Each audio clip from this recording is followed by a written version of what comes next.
আসসালামু আলাইকুম। ইউনিক স্কুলে স্বাগত জানাচ্ছি। আজকে আমাদের সাথে একজন কৃতি শিক্ষার্থী রয়েছে। সদ্য অনুষ্ঠিত চট্টগ্রাম বিশ্ববিদ্যালয়ের সি ইউনিট ভর্তি পরীক্ষায় সে বিজ্ঞান বিভাগ হতে ৭৬তম স্থান অধিকার করেছে। সে একজন সেকেন্ড টাইমার ছিল। আজকে তার আমাদের সাথে তার জার্নি এবং সি ইউনিটে যে ভালো একটা পজিশন অর্জন করেছে সেই বিষয়গুলো আজকে শেয়ার করবে।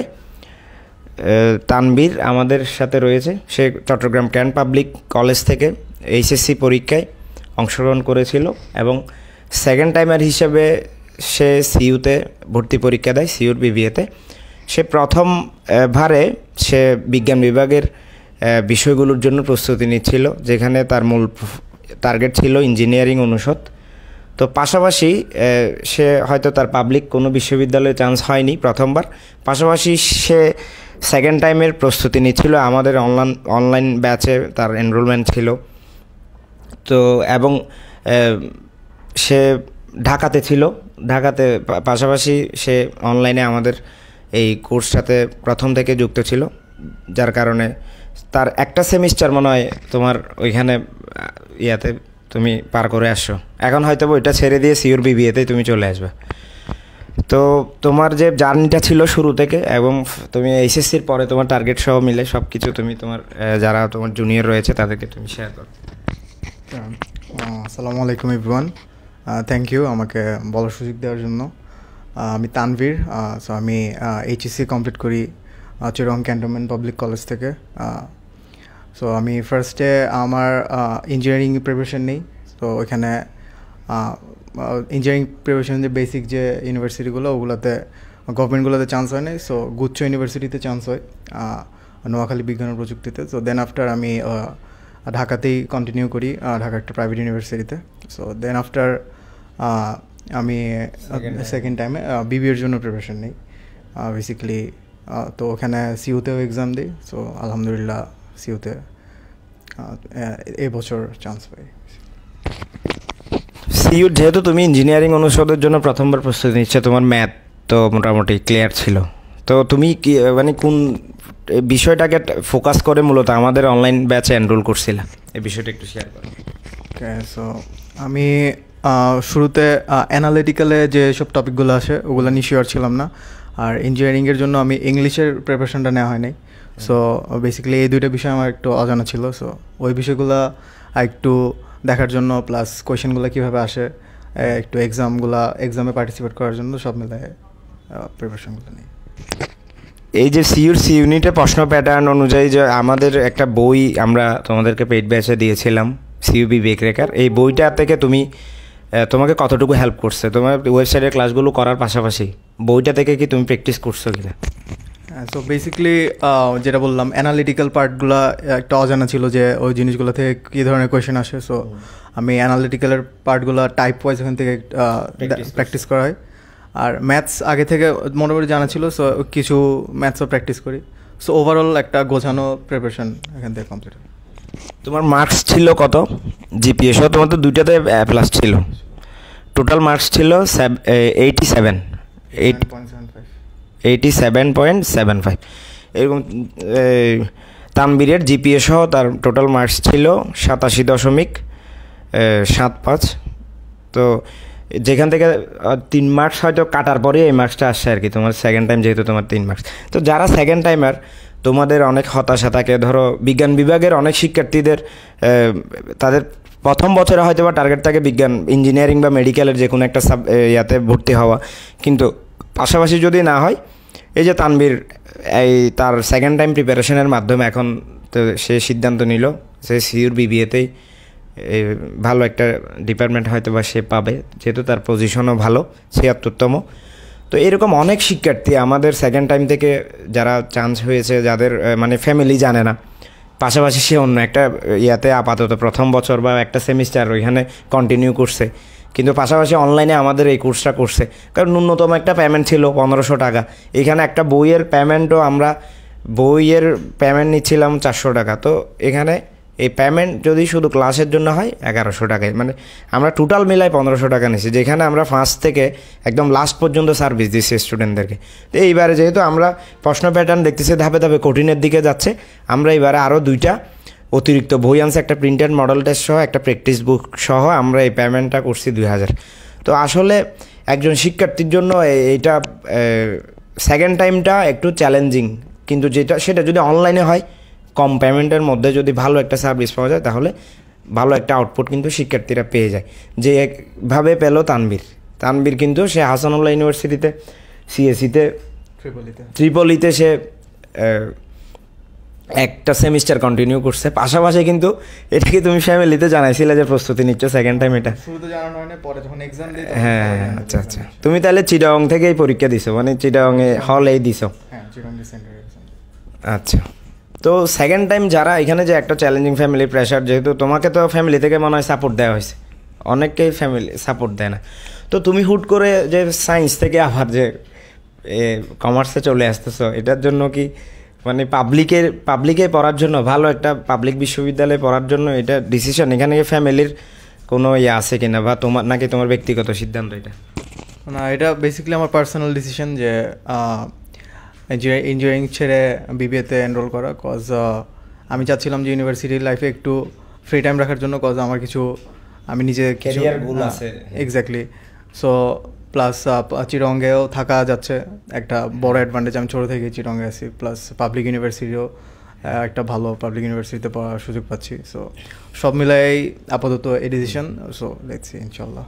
হ্যাঁ, এরকম মাঝে মধ্যে কিছু আসলে সিদ্ধান্ত নিতে হয় যে এগুলোর মাধ্যমে ভালো একটা অ্যাচিভমেন্ট আসে। যেমন তুমি হয়তো বা প্রথমে তুমি ইঞ্জিনিয়ারিংয়ের জন্য প্রস্তুতি নিছো, কিন্তু ওইখানে ভালো একটা আসে নাই, জিএসটিতে আসে, কিন্তু তুমি এটাতে তো ভর্তি হও নাই, তুমি প্রাইভেট ইউনিভার্সিটিতে পড়তেছি। তো অনেক সেকেন্ড টাইমের ক্ষেত্রে সিদ্ধান্ত নেওয়ার ক্ষেত্রে তোমাদের একটা বিষয় আমি তোমাদেরকে শেয়ার করি। তোমরা ধরো সিইউ যদি তোমাদের টার্গেট থাকে প্রথমে, এবার যদি সিইউ নাও হয়, তোমার পাশাপাশি যে কোনো একটা প্রাইভেট অথবা এনইউতে অথবা গুচ্ছভুক্ত কোনো বিশ্ববিদ্যালয়ে যদি তুমি ভর্তিটা রাখো, অনলাইন কিন্তু অনেকগুলো প্ল্যাটফর্ম এখন তোমাদেরকে ভালো সার্ভিস দিচ্ছে খুব কম টাকার মধ্যে বা কম পেমেন্টে। তুমি একটা যেহেতু একবার তুমি যদি এক্সাম দিয়ে থাকো তোমার একটা অভিজ্ঞতা হয়ে যায়, তো সেকেন্ড টাইম যদি মোটামুটি এখন থেকে তুমি শুরু করতে পারো তাহলে তোমারও সামনের সেশনে তুমিও হয়তো বা ভালো একটা মার্কস অর্জন করে ভালো একটা র্যাঙ্ক নিতে পারবা। এখানে আরেকটা বিষয় বলে, অনেকে 3 নাম্বারটাকে ভয় পায়। এখন একজন শিক্ষার্থী অনেক ওই ধরো যারা 25-এ পরীক্ষা দিবে, ধরো সামনের বারে সেকেন্ড টাইমার দিবে, যারা এবারে 24-এর এইচএসসি পরীক্ষার্থী ছিল, তো এরা তো লম্বা একটা সময় পাচ্ছে। তো তোমার যে 3 নাম্বার কি তোমার মাথায় ছিল কিনা, 3 নাম্বার যেটা মার্কস কাটবে, তোমার ওইরকম কোনো প্রেশার ছিল? বেসিক্যালি 3 নম্বর কাটবে এটা আমি সার্কুলার দেওয়ার পর দেখি যে মানে এইখানেই বেসিক্যালি 3 নম্বর কাটা হয়, বাকি ইউনিভার্সিটিগুলোতে ওইরকম কাটা হয় না। তো সেক্ষেত্রে আমার টার্গেট ছিল যে 3 নম্বরটা উল্টা আমার ইন্সপিরেশন হিসেবে কাজ করে, যে 3 নম্বর যেহেতু কাটবে, সো এখানে একদম কিউরিয়াস মানে একদম সিনসিয়ার থাকতে হবে যে কোনো ম্যাথ যাতে আমি ভুল না দাগাই, এবং সিইউতে নেগেটিভ মার্কিংটা একটু বেশি হয়, কজ নাম্বার পার এমসিকিউতে বেশি থাকে। তো ওই কারণে বেসিক্যালি আমি প্রত্যেকটা এমসিকিউ দাগানোর আগে একবার রিথিঙ্ক করি যে যেন এটা ভুল না হয়, এবং অ্যাবসোলুটলি রাইট আনসারগুলোই আগে মার্ক করি, দেন আফটার ক্যালকুলেটিভভাবে আনসার করার ট্রাই করি যে কোনো অপশন যাতে ভুল না হয়, নেগেটিভ যেন না যায়। তারপরেও কিছু মার্ক নেগেটিভ যায়। সো ওই 3 নম্বরের বিষয়টা খুব একটা কনসিডার করি না, বাট ওইটা জাস্ট মাথায় ছিল যে কোনো ম্যাথ ভুল করা যাবে না বা কোনো কোয়েশ্চেন স্কিপ করা যাবে না এভাবে। তুমি সেকেন্ড টাইম দিবা যেটা কি ওইখানে যখন ফার্স্ট ইয়াতে ভর্তি হও ত্রিপলিতে ফার্স্ট সেমিস্টার থেকে কি একদম প্রথম থেকেই তোমার এরকম মাইন্ডসেট ছিল যে আমি না সেকেন্ড টাইম দিয়ে দেখবো এরকম, নাকি মাঝামাঝি সময়ে তুমি আবার এটা ডিসিশন চেঞ্জ করছো? প্রথম থেকে ছিল এরকম সিদ্ধান্ত? না, প্রথম থেকে আমার এই ডিসিশন ছিল না। প্রথমে I was happy with my department and university. So then after যখন মানে রিয়েলিটিগুলো দেখলাম যে অ্যাকচুয়ালি গ্র্যাজুয়েশনের পরে প্লাস ইউনিভার্সিটি লাইফও অনেক ম্যাটার করে। সো আমার কাছে মানে পাবলিক ইউনিভার্সিটিতে পড়ার ইচ্ছা ছিল শুরু থেকেই। তো দ্যাটস ওয়াই আমি সিইউতে শিফট করি অ্যান্ড মানে এই আর কি। তোমার তো এখন আজকে থেকে সাবজেক্ট চয়েস শুরু হয়, তোমার ওই কোন সাবজেক্টটা, তুমি তো ইংলিশ দিয়ে শুরু করছিলা, শুরুতে ইংলিশ ছিল, ইংলিশ দিয়ে কি শুরু করছো, মানে কোনটার পর কোনটা দাগাইছো তোমার এক্সামের সময়? এক্সাম হলের ওই 1 ঘন্টাও কিন্তু অনেক ম্যাটার করে ভালো একটা র্যাঙ্ক বা পজিশন বা চান্স প্রাপ্তির ক্ষেত্রে। এক্ষেত্রে তুমি কোন সাবজেক্টে কয়টা করে দাগাইছিলা এবং কোনটা সিরিয়ালি কীভাবে গেছো, এটা একটু শেয়ার করো তোমার জুনিয়র। আচ্ছা, সো বেসিক্যালি কোয়েশ্চেনটা পাওয়ার পরে শুরুতে আমাদেরকে কোয়েশ্চেন পড়তে দেয় না, তো কোয়েশ্চেনটা আমি অ্যাট আ গ্ল্যান্স দেখে যাই যে কোয়েশ্চেনে বেসিক্যালি সবগুলো টপিক কি ঠিক মতো আছে কি না, প্লাস এইগুলো। তো শুরু থেকে কিছু কিছু কোয়েশ্চেন আমার চোখে পড়তেছিল যেগুলো একদম ইজি ছিল, প্লাস যেগুলো দেখলেই পারতেছি, তো ওগুলা আগে মার্ক করে ফেলি। আর কোয়েশ্চেনের যেসব ইজি পার্টগুলো ছিল বেসিক্যালি ওগুলো আগে শেষ করে ফেলি সিরিয়াল ওয়াইজ, তখন আমি সাবজেক্ট খেয়াল করি না। সো দাগানোর পরে দেন আফটার আমি যখন অ্যাট আ গ্ল্যান্স কোয়েশ্চেন দেখি তখন বুঝি যে ম্যাথ পার্টটা খুবই ইজি ছিল ফর মি। তো আমি ম্যাথস পার্টটা সাবজেক্টে কয়টা করে দেখাইছে কোন বিষয়ে? আচ্ছা, আমি সবগুলা থেকে ইংলিশ থেকে 5টা বাদে বাকি সবগুলোই দাগাই ইংলিশে, এরকম 5-6টা বাদে বাকিগুলো দাগাই। অ্যানালিটিক্যালে 2টা বা 3টা বাদে বাকি সবগুলো দাগাই। আর ম্যাথসে 2টা বাদে বাকি সবগুলোই আমি ম্যাথসে দাগাই। তো সেকেন্ড টাইমারদের জন্য তানবীরও অনুপ্রেরণা। আমরা ধাপে ধাপে এরকম আমাদের হিউজ শিক্ষার্থী আল্লাহর রহমতে এই সেশনে চান্স পেয়েছে। বিগত 2টি সেশন থেকে আমরা সিইউস ইউনিটের নতুন প্যাটার্ন অনুযায়ী আমরা পড়াচ্ছি এবং এই বিগত সেশন থেকে আমরা সিইউর বিডি নিয়েও কাজ করতেছি, যেখানে সিইউর সি ইউনিটে আমাদের প্রায় 700-র কাছাকাছি স্টুডেন্ট ছিল, যেখান থেকে তৃতীয় চতুর্থ স্থানে 3 জন, ষষ্ঠ, অষ্টম, দশম, 11, 16, 19তম সহ 51 জনের মধ্যে 26 জন আমাদের শিক্ষার্থীদের র্যাঙ্ক, এবং টোটাল 650 র্যাঙ্কের মধ্যে যদি আমরা চিন্তা করি প্রত্যেকটা বিভাগ মিলিয়ে বিজ্ঞান, মানবিক, ব্যবসায় শিক্ষা, যেখানে আমরা কমার্স থেকে নিয়েছিলাম 650 র্যাঙ্কের মধ্যে, সায়েন্সে 350-র মধ্যে, আর আর্টসে 100-র মধ্যে। এর মধ্যে প্রায় 355+ শিক্ষার্থী আমাদের থেকে এখন পর্যন্ত আমরা এটা নিশ্চিত করেছি আমাদের চান্স প্রাপ্তি সি ইউনিট থেকে। আর বিডিতেও এবার একটু প্রথমবার যেহেতু আমাদের বিডিতে আমরা প্রায় 119 জনের কাছাকাছি স্টুডেন্ট এবার এনরোলমেন্ট ছিল, সেখান থেকে প্রায় 50+ শিক্ষার্থী আমাদের চান্স হয় আমাদের শিক্ষার্থীদের, যেখানে আমাদের সপ্তম, নবম, 15 এরকম র্যাঙ্ক সহ প্রায় 50 জনের উপরে চান্স হয়।